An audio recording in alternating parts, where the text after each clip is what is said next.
How strong is the SEAL's sixth sense? He just glanced at the crowd around him and immediately sensed he was being followed. Look in the mirror behind you. There's a man, brown cap, wraparound shades. Do you see him? No.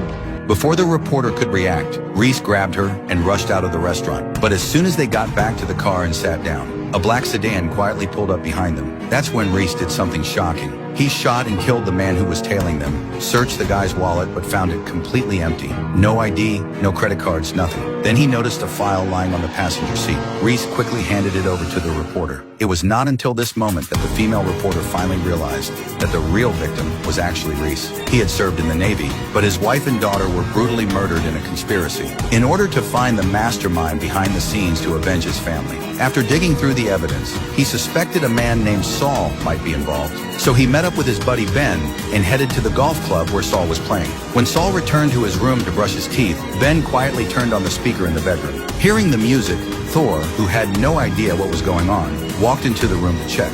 The next second, a plastic bag suddenly covered his head, and the strong feeling of suffocation made him quickly faint. When he came to, he was tied to a chair. Reece kindly helped him take off the plastic bag, but he didn't expect it. Until he shouted exhausted, Reece turned off the stereo and began to question him about the identity of the mastermind behind the scenes. Then he used both soft and hard tactics to force Saul to ask the real murderer behind the scenes.